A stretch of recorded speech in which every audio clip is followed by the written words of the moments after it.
आज हम लोग जानेंगे what is general organic chemistry, जिसको हम लोग शॉर्ट में GOC के नाम से जानते कि है क्या एक्चुअल में। तो before knowing general organic chemistry, before knowing about general organic chemistry, let us know about what is reaction. सबसे पहले हम ये जानते हैं कि रिएक्शन किसे कहते हैं। Reaction normally we say chemical change to occur, chemical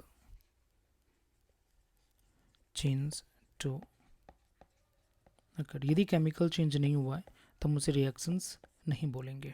जैसे सपोज हमारा H2O यदि सॉलिड स्टेट में है और ये चेंज होता है सपोज H2O लिक्विड स्टेट में, तो ये हमारा केमिकल चेंज नहीं है। Before and after the reactions, या फिर ऐसे बोले before and after the physical change, यहाँ पे वाटर हमारा गैस सॉलिड फॉर्म में, यहाँ पे वाटर हमारा लिक्विड फॉर्म में है, तो यहाँ पे फिजिकल चेंज हुआ है, केमिकल चेंज नहीं हुआ है, तो हम इसे केमिकल चेंज नहीं बोल सकते, या हम इसे रिएक्शन नहीं बोल सकते। रिएक्शंस का मतलब है chemical change will be there.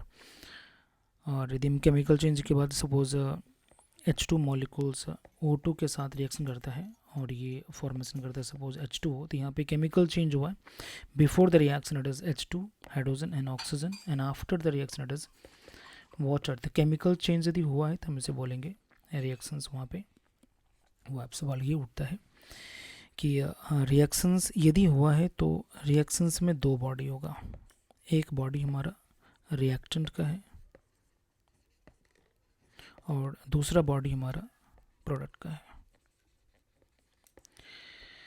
Reactant ये हमारा बिफोर द रिएक्शंस, ये हमारा रिएक्टेंट है, और आफ्टर द रिएक्शंस जो हमें मिला ये हमारा प्रोडक्ट है।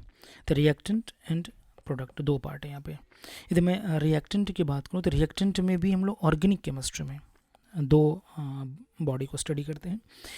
एक पार्ट रिएक्टेंट का सबस्ट्रेट कहलाता है और दूसरा पार्ट हमारा रिएजेंट कहलाता है। ओके, यदि मैं सबस्ट्रेट की बात करूँ तो यहाँ पे substrate will be known as all organic compound. All organic compound will be known as substrate. और रिएजेंट यहाँ पे chemical species which will react with a substrate during the chemical reactions to form a product। तो यहाँ पे reagent हम लोग भी दो तरह से स्टडी करेंगे, या तो वो इलेक्ट्रोफाइल होगा और या तो वो न्यूक्लियोफाइल होगा। हम इसे बाद में और भी डिटेल में जाएंगे what is electrophile and what is nucleophile. तो नॉर्मली हमारा ये क्लासिफिकेशन था कि रिएक्टेंट रिएक्शंस के दो पार्ट हैं, रिएक्टेंट है और प्रोडक्ट है। रिएक्टेंट के भी दो पार्ट हैं, एक सबस्ट्रेट और दूसरा हमारा रिएजेंट है। सबस्ट्रेट में ऑल ऑर्गेनिक कंपाउंड्स आएंगे और रिएजेंट में दो पार्ट होगा, इलेक्ट्रोफाइल और न्यूक्लियोफाइल का। ओके, यदि मैं सपोज एक बार वापस से थोड़ा सा प्रोडक्ट के बारे में भी जान लेते हैं कि प्रोडक्ट क्या है। तो जब रिएक्शंस प्रोडक्ट में कन्वर्ट हो, आई मीन रिएक्टेंट जब प्रोडक्ट का फॉर्मेशंस करता है, तो प्रोडक्ट फॉर्मेशंस होने के भी दो सिचुएशंस हैं। या तो प्रोडक्ट हमारा मेजर है,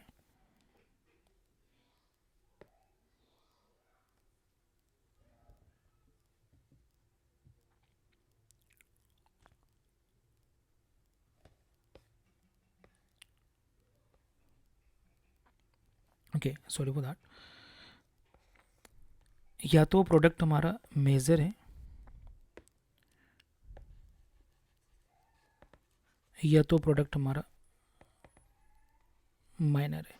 तो ये रिएक्शंस का प्रोडक्ट मेजर है या माइनर है, ये इस बात पर डिपेंड करेगा कि उस रिएक्शंस में ऑर्गेनिक इफेक्ट कैसा लग रहा है।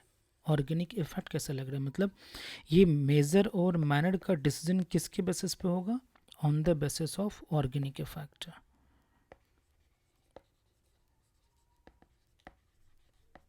On the basis of organic effect. अब तो सवाल ये उठता है कि ऑर्गेनिक इफेक्ट क्या है, तो हम लोग यहाँ पे ऑर्गेनिक इफेक्ट को भी स्टडी करेंगे, known as inductive effect,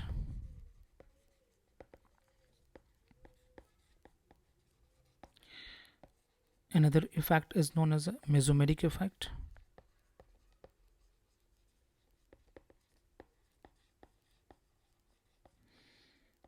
and and another effect is known as electromeric effect.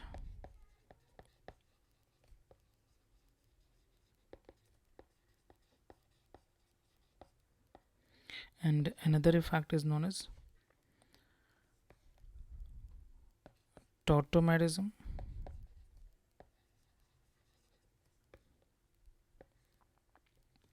तो नॉर्मली हम लोग मेज़र यहाँ पे एक और भी आप बोल सकते हैं, स्टेरिक इफेक्ट को भी स्टडी करेंगे यहाँ पे। तो ये हमारे 5 मेजर पार्ट है inductive, mesomeric, electromeric, tautomerism and steric. एक और भी इफेक्ट है जिसको हम लोग स्टडी करेंगे आने वाले टाइम में, हाइपर कंजुगेशन के नाम से।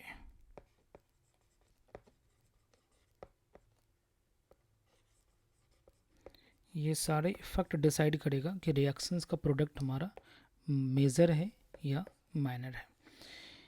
ये ऑल अबाउट क्लासिफिकेशंस था जीओसी में कि रिएक्शंस के 2 बॉडी थे, रिएक्टेंट था, प्रोडक्ट था। रिएक्टेंट के भी 2 बॉडी थे, सबस्ट्रेट था, रिएजेंट था। रिएजेंट के भी 2 बॉडी थे, इलेक्ट्रोफाइल, न्यूक्लियोफाइल। प्रोडक्ट मेजर है कि माइनर, ये डिसाइड करेगा उसमें ऑर्गेनिक इफेक्ट कैसा लग रहा है, इंडक्टिव या मेसोमेरिक या इलेक्ट्रोमेरिक या टॉटोमर से टॉटोमेरिक फिनोमेना हो रहा है या स्टेरिक इफेक्ट है या वहाँ पे हाइपर कंजुगेशन। इन सब के बारे में जब एक साथ जब स्टडी करेंगे ना तो हम उसे ही बोलते हैं general organic chemistry. Okay, thank you so much.